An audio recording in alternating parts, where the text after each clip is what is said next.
இப்போ தமிழகத்தில் சட்டம் ஒழுங்கு நிலை என்ன என்பது குறித்து நாம் விவாதிக்கவிருக்கிறோம். திரு நந்தகுமார், உங்களுடைய கருத்தை நீங்கள் பதிவு பண்ணுங்க. இது தொடர்பாக 2 வாத பிரதிவாதங்களை பார்த்தீங்க, எப்படி பார்க்குறீங்க? இல்லை, இப்போ சூரியநாராயணன் கூட சொன்னார், போலீஸ் வந்து கண்காணிக்கணும், தீவிரவாத அமைப்பெல்லாம் உண்டு பண்ணணுன்ட்டு. ஏடிஎஸ்ன்னு ஆன்டி டெரரிசம் ஸ்குவாடுங்கிறதே வந்து தமிழ்நாட்டில் இருக்கு இல்லாமல் இல்லை. இப்போ அடுத்தது வந்து இன்னைக்கு ஒரு தீவிரவாதத்தை பற்றி பேசக்கூடாதுன்னா, இப்போ வந்து சமீபமாக இன்னைக்கு கோயம்புத்தூரில் நடந்திருக்கக்கூடிய அரபிக் காலேஜில் 4 பேர், அதில் அவங்களுடைய ஃபவுண்டர் பிரின்சிபாலும் அதில் ஒரு மெம்பர். இன்னைக்கு ஒரு கல்லூரி நடக்குது. அந்த கல்லூரி நடக்கிறது, அதனுடைய அடிப்படை நோக்கம் என்ன? மாணவர்களுக்கு அறிவு செல்வத்தை கொடுக்கறது, பாடத்தை நடத்துறதுக்கு. ஆனால் அங்கே இருக்கக்கூடியது வந்து பார்த்தீங்கன்னா ஐஎஸ்ஐஎஸ்க்கு ஆள் சேர்க்குறாங்க. ஐஎஸ்ஐஎஸ்ங்கிறது என்ன? Islamic state for Iraq and Syria. அப்போ இதில் வந்து நீங்கள் ஒரு மதம் கலக்கக்கூடாதுன்னா, அந்த ஐஎஸ்ஐங்கிறதுலே மதம் சார்ந்து தான் வருது. இது யாரும் வந்து வேறனே போய் ஒரு மதத்து மேலே திணிக்கல. அடுத்தது இந்த 4 பேர் கைது, இதுதான் தடவையா? இல்ல, ஏற்கனவே மெட்ராஸ்ல நடந்து அதுல ஒரு 4 பேர் அரெஸ்ட் பண்ணிருக்காங்க என்பதை விட சேர்ப்பதாக புகார் சேர்க்கறாங்க. ஆமா, ஏற்கனவே ஒரு 4 பேர் அரெஸ்ட் பண்ணிருக்காங்க. இப்ப நடந்தது 2வது 4 பேர். சோ மொத்தம் இது வரைக்கும் 8 பேர். அப்ப இந்த ஆன்டி டெரரிசம் ஸ்குவாடனுடைய வேலை என்ன? தமிழ்நாட்டில் அவங்களுக்கு தீவிரவாதத்துல கண்காணிக்கிற வேலை இல்லையா? அப்ப வந்து இன்னைக்கு ஒரு தீவிரவாதத்துக்கு வந்து ஒரு முகாம் மாதிரி வச்சு ஒரு ஆள் எடுக்கிறாங்க, அதுக்கு ஒரு கல்லூரியை பயன்படுத்துறாங்கன்னா இது சாதாரண விஷயம். நான் கிளாரிட்டியா கேக்குறேன் நந்தகுமார், என்ஐஏவோட அவங்க அசோசியேட்டா இருக்க மாட்டாங்களா? இருக்கணும். ஆன்டி டெரரிஸ்ட் நீங்க ஆப்வியஸா இல்ல, ஆப்வியஸா அவங்களுக்குள்ள கம்யூனிகேஷன் இருக்கும் தானே? இருக்கும். ஆனா இவங்க எந்த அளவுக்கு வந்து இன்னைக்கு அரசியல் ரீதியாவே முட்டி மோதிட்டு இருக்கறனால இவங்களுடைய அமைப்புகளும் இது வந்து ஒரு மாநில அமைப்பா மட்டும் இருந்துகிட்டு சென்ட்ரல் ஏஜென்சி கூட கொலாபரேட்டிவா ஒர்க் பண்ணலையோங்கிற ஒரு பார்வை இருக்கு. அடுத்தது இன்னைக்கு வந்து நமக்கு ஏடிஜிபி டேவிட் தேவாசீர்வாதம் வந்து பிப்ரவரி 25 ஒரு லெட்டர் அனுப்புறாரு எல்லா காவல்துறைக்கும். என்ன அனுப்புறாரு? தமிழ்நாட்டில் பெண்கள் மீதும் சிறுமிகள் மீதும் பாலியல் வன்கொடுமை அதிகமாகிட்டு இருக்கனால கேம்ப் ஆபீஸ்ல இருக்கக்கூடிய பெண் காவலர்கள் பூரா போலீஸ் ஸ்டேஷனுக்கு வாங்க அப்படிங்கிறார். இதை விட ஒரு ரிட்டன் டாக்குமெண்ட் என்ன வேணும்?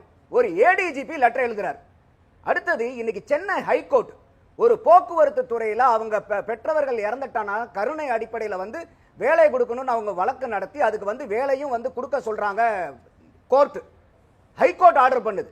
அதுக்கப்புறம் வந்து இன்னைக்கு தலைமைச் செயலாளர்கள் மாறிட்டு இருக்காங்களே ஒளி, அவங்களுக்கு 4 பேருக்கு வேலையே கிடைக்கலன்னு கேஸ் போட்டு இன்னைக்கு தலைமைச் செயலாளர் மேல நீதிமன்ற அவமதிப்பு வழக்கு. தலைமைச் செயலாளர் மேல, தலைமைச் செயலாளர் is identity of the government, state government. அப்ப இல்ல நாங்க இல்ல, நான் இருக்கும்போது வேற.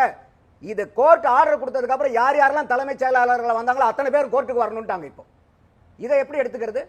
அடுத்தது இன்னைக்கு நமக்கு கிரைம் குறைஞ்சு போயிருக்குன்னு இவங்க அரசியல் ரீதியா இருக்குன்னு சொல்லலாம், இல்லன்னு சொல்லலாம். நமக்கு வந்து டாக்குமெண்ட் என்னன்னா என்சிஆர்பி, நேஷனல் கிரைம் ரெக்கார்ட்ஸ் பீரோ. இதே வந்து பார்லிமெண்ட்ல வந்து டாக்டர் சௌகதா ராய்ங்கிற எம்பி வந்து கேள்வி கேட்கிறாரு, பெண்களுக்கு எதிரான குழந்தைகளுக்கு எதிரான பாலியல் குற்றங்களை இந்திய அளவில் எப்படி நீங்க கட்டுப்படுத்திட்டு இருக்கீங்கன்னு. இது வந்து 3088 அன்ஸ்டார்டு கொஸ்டின். அன்ஸ்டார்டு கொஸ்டின் என்னன்னா பாராளுமன்றத்தில் கேள்வி பதிலா வராது, கேட்கக்கூடிய கேள்விக்கு டாக்குமெண்ட் சப்மிட் பண்ணுவாங்க. அதுல அவங்க எல்லாம் டீடைல் கொடுத்துட்டு என்சிஆர்பியினுடைய டேட்டாவை 2 அனெக்சர் கொடுக்குறாங்க, அனெக்சர் 1 அனெக்சர் 2. அனெக்சர் 1ங்கிறது மகளிருக்கு எதிரான குற்றங்கள், அனெக்சர் 2ங்கிறது குழந்தைகளுக்கு எதிரான குற்றங்கள். மகளிருக்கு எதிரான குற்றங்கள்ல பார்க்கும்போது எண்ணிக்கையினுடைய அடிப்படையில் தமிழ்நாடு 15வது இடத்துல இருக்கு. மொத்தம் மாநிலங்கள்லயும் 28, யூனியன் டெரிட்டரி 8 சேர்த்தா 36ல 15 இருக்கிற மாதிரி பரவாயில்ல, நம்ம நல்ல நிலைமையில இருக்கலாம்னு 3 வருஷத்தினுடைய ரிப்போர்ட் அந்த டேட்டால கொடுக்குறாங்க. 2020, 2021, 2022. ஏன்னா இது 22 தான் இது வரைக்கும் லேட்டஸ்டா வந்த என்சிஆர்பி டேட்டா. அப்போ இந்த டெவில் லைஸ் இந்த டீடைல்னு சொல்லுவாங்க. சரி, வளர்ச்சி விகிதம் எப்படி இருக்கு? ஏன்னா இன்னைக்கு வந்து உத்தரப்பிரதேஷ் நம்மளோட 3 மடங்கு ஜாஸ்தி. அப்ப நம்ம என்னன்னா 2020ல இருந்து 22ல எப்படி வளர்ச்சி ஆயிருக்குது இதுங்கிறத நம்ம பார்க்கணும். ஒட்டுமொத்தமா பாரதத்தினுடைய தேசத்துல பாத்தீங்கன்னா பெண்களுக்கு எதிரான வளர்ச்சி 20%.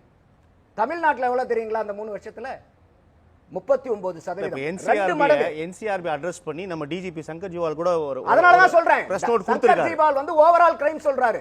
இன்னைக்கு மக்களுக்கு வந்து ஒரு பாதுகாப்புங்கிறது யாரு? வல்னரபிள் சொசைட்டிக்கு பாதுகாப்பு கொடுக்கணும், மகளிருக்கு கொடுக்கணும், குழந்தைகளுக்கு கொடுக்கணும், எஸ்சி எஸ்டிக்கு. இதுக்கு 3க்கு நான் புள்ளி விவரம் சொல்றேன். அப்போ இன்னைக்கு மகளிருக்கு எதிரான வன்கொடுமையில இந்தியா வளர்ற விகிதம் வந்து பாத்தீங்கன்னா 20, தமிழ்நாடுனுடைய வளர்ச்சி விகிதம் 39, 2 மடங்கு. அடுத்தது குழந்தைகளுக்கு எதிரான வளர்ச்சியில வந்து பாத்தீங்கன்னா ஒட்டுமொத்த பாரதத்திலையும் வளர்ச்சி எவ்வளவுன்னு கேட்டீங்கன்னா 26%. தமிழ்நாட்டினுடைய வளர்ச்சி 52%. இதுலயும் வந்து தேசத்தை விட 2 மடங்குல இருக்கிறோம், 2வது இடத்துல இருக்கும். போக்சோ எடுத்துக்கங்க. நான் வரேன். தமிழ்நாடு போக்சோ வந்து பாத்தீங்கன்னா உத்தரப்பிரதேஷ், மத்திய பிரதேஷ் அடுத்தது 3வது இடத்துல இருக்குது. இதுதான் டேட்டா. அப்ப இன்னைக்கு தமிழகத்துல வந்து 1 மணி நேரத்துக்கு ஒரு பெண் வந்து பாலியல் குற்றங்களுக்கு ஆளாகிறாங்க, 2 மணி நேரத்துக்கு ஒரு பெண் குழந்தை ஆளாகிறாங்க. அப்ப இதெல்லாம் வந்து உங்களுக்கு என்னன்னு சொல்றது? நீங்க அதே மாதிரி கிரைம் இன் இந்தியா ரிப்போர்ட் 2022 அதே என்சிஆர்பி ரிப்போர்ட் அட்ரஸ் பண்ணி டிஜிபி என்ன பதிவு பண்றாரு? கடந்த 12 ஆண்டுகளில் இல்லாத அளவிற்கு 24ஆம் ஆண்டுல 150 ரவுடிகள் 10 ஆண்டுகளுக்கு மேலான சிறை தண்டனை பெற்றுள்ளனர் அப்படின்ற ஒரு பதிவு வச்சிருக்காரு. 2022 காவல் மரணங்கள் நடைபெறவில்லை என்று பதிவு பண்ணிருக்காரு அப்படின்ற ஒரு டேட்டாஸை டிஜிபி அட்ரஸ் பண்ணிருக்காரு. ஆஃப் கோர்ஸ் என்சிஆர்பியோட ஸ்டேட்டஸ் வச்சு 2024க்கு ஒன்னும் பப்ளிக் டொமைன்ல இல்ல. என்சிஆர்பி வெப்சைட்டுக்கு போங்க, கிடையாது. Latest record 2022. அப்ப என்னன்னா நீங்க வந்து உங்களுக்கு எது ஆதாயமோ அந்த டேட்டாவை பேசுறீங்க. நான் அதனால தான் சொல்றேன் இது வந்து அதுவும் இருக்குதுன்னு சொல்றேன். இல்ல நான் சொல்றது டிஜிபி அதை அட்ரஸ் பண்ணிருக்காரு சொல்றேன். பாதுகாப்பு யாருக்கு தேவையோ அவங்களுக்கு நீங்க கொடுக்கணும். பாதுகாப்பு மகளிருக்கு தேவை கொடுத்திருக்கீங்களா? குழந்தைகளுக்கு தேவை கொடுத்திருக்கீங்களா? அடுத்தது இன்னைக்கு எஸ்சி எஸ்டிக்கு இது வந்து பாத்தீங்கன்னா இன்னைக்கு இப்ப கவர்மெண்ட்ல பப்ளிகேஷன் ஆஃப் இன்வெஸ்டிகேஷன் பியூரோ இருக்கு, பிரஸ் இன்ஃபர்மேஷன் பியூரோ இருக்கு. அதுல 26/7/2022 வருது. எப்படி வந்து ஒரு ரோட்ல போகும்போது ஆக்சிடென்ட் ப்ரான் ரீஜன் போடுவாங்க, விபத்து நடக்கும் பகுதின்னு. அந்த மாதிரி இதுல வந்து எஸ்சி எஸ்டிக்கு எதிரான வன்கொடுமை நடக்கக்கூடிய இடங்கள் எத்தனைன்னு ஒவ்வொரு மாநில வாரியா ஐடென்டிஃபை பண்றாங்க. ஒரு 18 மாநிலங்கள் வந்து prone for atrocity against SC ST. தமிழ்நாட்டில் எத்தனை மாவட்டம் இருக்கு கிறிஸ்டோபர்? 38 மாவட்டங்கள். இந்த 38 மாவட்டங்கள்ல எத்தனை மாவட்டம் வந்து prone for atrocity against SC எஸ்டியில் இருக்குன்னு தெரியுமா? 37 மாவட்டங்கள். 37 மாவட்டங்கள் இருக்கக்கூடிய 345 கிராமங்கள் எஸ்சி எஸ்டிக்கு எதிரான வன்கொடுமைக்கு ஆளாகக்கூடிய கிராமங்கள் ஐடென்டிஃபை பண்ணிருக்காங்க. எங்க இருக்கு உங்களுடைய சட்ட ஒழுங்கு? அடுத்தது இன்னைக்கு குழந்தைகள் திருமணம் ஐடென்டிஃபை பண்ணிருக்காங்க. அந்த டேட்டாஸ் எல்லாத்தையுமே ஈவனா இல்ல. இல்ல ஒவ்வொரு மாநிலம் நடந்தாலும் அதுவும் அதுல அக்செப்டட். ஆமா, இது வந்து ஆக்சிடென்ட் ப்ரோன் ஏரியானா என்ன அர்த்தம்? அங்கெல்லாம் ஆக்சிடென்ட் நடந்திருக்குதுன்னு அர்த்தம். போகும்போது ஜாக்கிரதையா போங்கன்னு அர்த்தம். அந்த மாதிரி இன்னைக்கு இந்த 37 மாவட்டங்கள் இருக்கக்கூடிய 345 கிராமங்கள் இந்த மாதிரி ஜாதிய வன்கொடுமை நடக்கிறது, குறிப்பா எஸ்சி எஸ்டிக்கு மேல வன்கொடுமை நடக்கிறதுக்கு வாய்ப்புள்ள ஏரியாக்கள் ஐடென்டிஃபை பண்றாங்க. அப்ப எந்த அளவுக்கு நம்ம தமிழ்நாடு வந்து சீரும் சிறப்புமா இருக்குங்கிறதுக்கு இது ஒரு அடையாளம். அடுத்தது வந்து பாத்தீங்கன்னாக்கா இன்னைக்கு நம்மளுடைய ஏடிஜிபி வந்து இப்ப அவங்க பேசினாரு, நம்மளுடைய நண்பர் பேசினாரு. ஏடிஜிபியினுடைய இந்த ஆல் கிட்னாப்பிங்ல வந்து அவங்களுடைய வண்டி வந்து இன்வால்வ் ஆயிருக்கு. ஜெயராம் பட் சுப்ரீம் கோர்ட் அதை ரெஃப்யூஸ் பண்ணிருச்சுல. இருந்தாலும் இந்த பேர் அடிபடுற அளவுக்கு இருக்கலாமா? என்ன நடக்குது இந்த இடத்துல? இல்ல தமிழக அரசு நடவடிக்கை எடுக்குது, உடனே எடுத்துருச்சு. நான் சொல்றது நடவடிக்கை எடுக்குங்கிறது வந்து உங்களுக்கு postmortem. Prevention is better than cure. Of course. இன்னைக்கு சாதாரண ஒரு அடிமட்டத்தில் இருக்கக்கூடிய ஒரு காவல்துறையில் இருக்கிறவர்னா உங்களால கண்காணிக்க முடியாது. சார் இத்தனை ஆயிரக்கணக்கான போலீஸ் இருக்காங்க, எத்தனை பேர்த்த நாங்க இன்வெஸ்டிகேட் பண்ண முடியும், எத்தனை பேர்த்த மானிட்டர் பண்ண முடியும்னு சொல்லலாம். ஏடிஜிபி எத்தனை பேர் இருக்காங்க தமிழ்நாட்டில்? அப்ப ஏடிஜிபியா இருக்கிறவர் வந்து இந்த மாதிரி ஒரு ஆக்டிவிட்டியில இன்வால்வ் பண்றாருன்னா இது போலீஸ்காரங்களுக்கு கண்ணு தெரியாதா? இதை மானிட்டர் பண்ண முடியாதா? அப்ப இதுதான் வந்து சட்டம் ஒழுங்கு இருக்கா? அதே வந்து இன்னைக்கு பெரிய பிரச்சனையா என்ன நடக்குது? இன்னைக்கு வந்து பெரிய ப்ராப்ளம். இன்னைக்கு ரொம்ப அசிங்கம் சட்ட இதுலயே வந்து ஒழுங்குல என்னன்னு கேட்டீங்கன்னா, இன்னைக்கு கற்பழிக்கப்படக்கூடிய ஆட்களுடைய வயது என்ன தெரியுங்களா? தமிழ்நாட்டில் 80 வயசு. பன்ருட்டி ஊர்ல 80 வயசு பாட்டியா 4 பேர் சேர்ந்து போதை அடிபட்டு அதுல 4 பேர் வந்து அவங்க பாலியல் பலாத்காரம் பண்ணியிருக்காங்க. அதே திருப்பூர் மாவட்டத்துக்கு பக்கத்துல வந்து ஒரு 80 வயசு பாட்டி எகைன் 19 வயசு பையன் போதையில அவன் அடிச்சு அந்த அம்மா இறந்து போயிருது. தர இழுத்து போயிட்டு அந்த அம்மா இறந்தது கூட தெரியாம வானியல் வன்கொடுமை புரிஞ்சிருக்கான். என்னுடைய கேள்வி என்னன்னா, தமிழ்நாட்டில் அவனும் போதையில இருந்திருக்கான். தமிழ்நாட்டில் இன்னைக்கு எத்தனை வயசுக்கு மேல நீங்க லீகல் ஏஜ் ஃபார் ட்ரிங்கிங்? தமிழ்நாட்டில் எத்தனை வயசுக்கு மேல இருந்தா நீங்க வந்து டிஸ்பென்ஸ் பண்ணலாம்? 21 வயசு. அப்ப 19 வயசு 15 வயசுல இருக்கக்கூடிய பசங்களுக்கு எப்படி இந்த சரக்கு கிடைக்குது? அப்ப எங்க உங்களுடைய சட்டம் ஒழுங்கு எங்க இருக்கு? அப்ப யாரு வந்து காசை நீட்டி மேல 10 ரூபாய் 20 ரூபாய் கொடுத்தா எல்லாத்துக்கும் பாட்டில் கொடுத்துறதா? 80 வயசுங்க பாட்டி. அந்த அம்மாவை இந்த வயசுல போய் அந்த போதையை அடிச்சிட்டு போய் அவன் போய் இன்னைக்கு பாலியல் வன்புணர்வு பண்றானா? மனுஷங்களை உருவாக்கிட்டு இருக்கோமா, நம்ம மிருகங்களை உருவாக்கிட்டு இருக்கோமா? அப்ப இது அவன் மிருகன் ஆகிறதுக்கு யாரு காரணமா இருக்கும்? போதை. இன்னைக்கு போதை கலாச்சாரம் எப்படி இருக்கு? இன்னைக்கு அதை வந்து பாத்தீங்கன்னா ஒரு பெரிய ஆச்சரியமூட்டக்கூடிய விஷயம். இன்ஸ்டிடியூட் ஆஃப் சோசியல் எஜுகேஷன்ங்கிறவங்க வந்து ஒரு சர்வே எடுக்கிறாங்க. 3 மாவட்டத்தில் இந்த சர்வே எடுக்கிறாங்க. சென்னை, ஊட்டி, திருவண்ணாமலை. இதில் இருக்கக்கூடிய 168 ஸ்கூல்ல 3221 மாணவர்கள் எடுக்கிறாங்க. அதிர்ச்சி அளிக்கக்கூடிய விஷயம் என்னன்னா, இதுல 9% மாணவர்கள் போதைக்கு அடிமையா இருக்கிறாங்க அப்படின்றாங்க.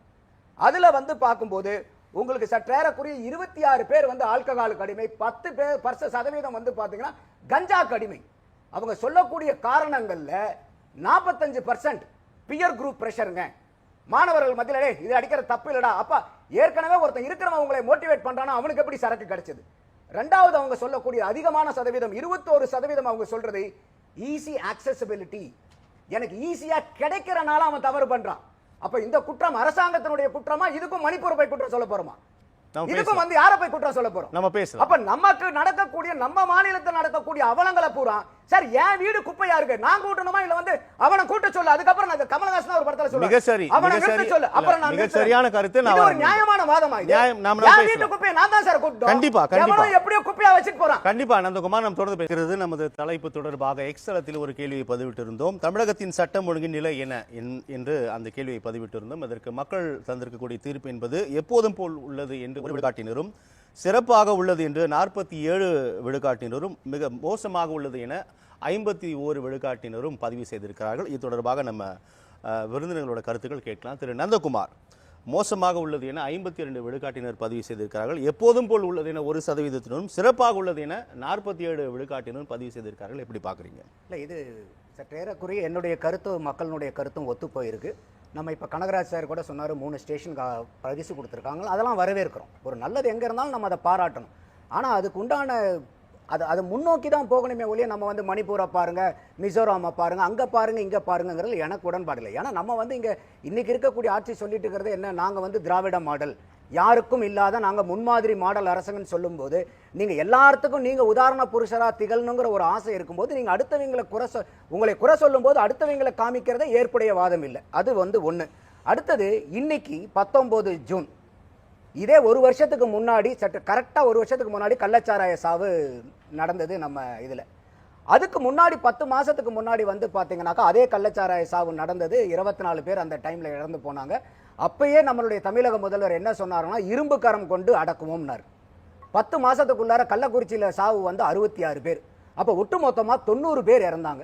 இன்னைக்கு தமிழ்நாட்டில் என்னன்னா, ஒரு புனித சாவுன்னா, ஒரு மதிப்புமிக்க சாவு, புனித சாவுன்னா எதுனா அது கள்ளச்சாராய சாவு தான்.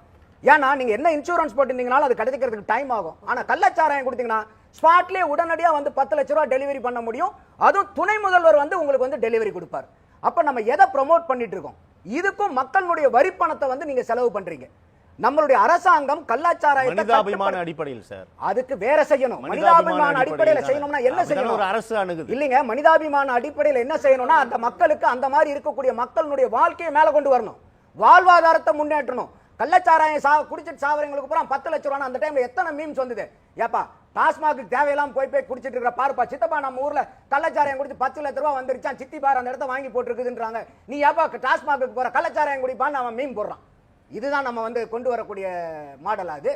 அப்போ இது வந்து இன்னைக்கு ஒரு வருஷம் முடிஞ்சு போச்சு. அன்னைக்கு வந்து ஒருத்தர் அரெஸ்ட் பண்ணாங்க, கண்ணுக்குட்டின்னு. அந்த கண்ணுக்குட்டி இதுக்கப்புறம் எங்க இருக்கிறாரு? அவரு ஜாமீன்ல வராரு, போறாரு, திருப்பி வந்தவர் என்ன பண்றாரு? அப்ப இதெல்லாம் வந்து இரும்பு கரம் கொண்டு வந்து அடக்க வேண்டாமா? அப்ப துருப்பிடிச்சு அப்படியே விட்டு போயிடுறதா? நம்ம அதைத்தான் நம்ம இங்க வந்து கேள்வி கேட்க வேண்டியதா இருக்குது. அடுத்தது வந்து இன்னைக்கு கோயம்புத்தூர்ல வந்து ஏன் இதை வந்து பேசுறாங்கன்னா, ஆரம்பத்துல வந்து அவங்க ரெஜிஸ்டர் பண்ணது வந்து இது சிலிண்டர் வெடிச்ச கேஸா ரெஜிஸ்டர் பண்றாங்க. அப்ப வந்து இல்ல இது வந்து ஒரு தீவிரவாதத்துக்கு ஒரு வாய்ப்பு இருக்குங்கிறது கூட அது பண்ணல. என்னையே உள்ளார வந்ததுக்கு அப்புறமா இதுல தீவிரவாதிகள் கை இருக்குதுங்கிறதே தெரிய வருது. அப்ப நம்மளுடைய பிரச்சனை எங்க இருக்குதுன்னு நம்ம ஆராய வேண்டியது இருக்கு இல்லையா? அடுத்தது வந்து பாத்தீங்கன்னாக்கா இன்னைக்கு வந்து நம்ம அரசியல்வாதிகள் வந்து எந்த அளவுக்கு திறமையா செயல்படுறாங்கிறது பேசுறாங்க. இப்ப பக்கமா இந்த அரக்கோணம் மாணவி, கல்லூரி படிக்கிற மாணவி வந்து இந்த தெய்வ செயல்னு பேரு பாருங்க, தெய்வ செயல், ஆனா பண்றது பூரா சாத்தான் செயல். அப்ப அந்த தெய்வ செயல்ங்கிற பேர்ல இருக்கக்கூடிய அந்த பெண், அந்த ஆள் வந்து பண்ண அட்டூழியத்தை வந்து கம்ப்ளைண்ட் கொடுக்குறாங்க. அந்த பொண்ணு சொல்லுது, நான் போலீஸ்காரங்க கேட்டு அவங்களுக்கு கொடுத்த சாட்சியங்கள் இன்ஃபர்மேஷன் பூரா எப்படி வந்து ஐடி விங்ல ஒரு குறிப்பிட்ட பேரும் சொல்றாங்க அந்த பொண்ணு. இவங்களுக்கு எப்படி ஐடி விங்குக்கு எப்படி இந்த ஆதாரங்கள் எல்லாம் போகுதுன்னு கேட்கறாங்க. இதுதான் காவல்துறை நடவடிக்கை எடுக்கிற லட்சணமா?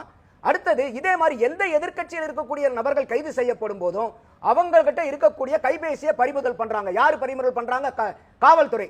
அப்ப அந்த கைபேசியில இருக்கக்கூடியது இன்னைக்கு யூடியூப்ல வந்து பேசக்கூடிய நபர்களுக்கு ஆதாரமா எங்க போய் கிடைக்குது? அவங்களுக்கு எங்க இருந்து லீக் ஆகுது அந்த மேட்டர்லாம்? அப்ப இதையெல்லாம் இதே வந்து அவார்டு வாங்கின காவல்துறை மேல நம்ம இதையும் நீங்க சரி பண்ணுங்கன்னு சொல்லக்கூடியதுக்கு நமக்கு தார்மீகம் இல்லையா? மக்கள் தீர்ப்பு தொடர்பாக மோசமாக உள்ளது என்பதை நீங்க ஏற்கிறீர்கள். கட்டாயம் நம்ம கொடுத்த புள்ளி விவரத்தின் அடிப்படையில் தான் நம்ம பேசுறோம். இது நம்ம திமுக பிடிக்காத கட்சிங்கிறது கிடையாது. புள்ளி விவரங்கள் அந்த மாதிரி இருக்கு.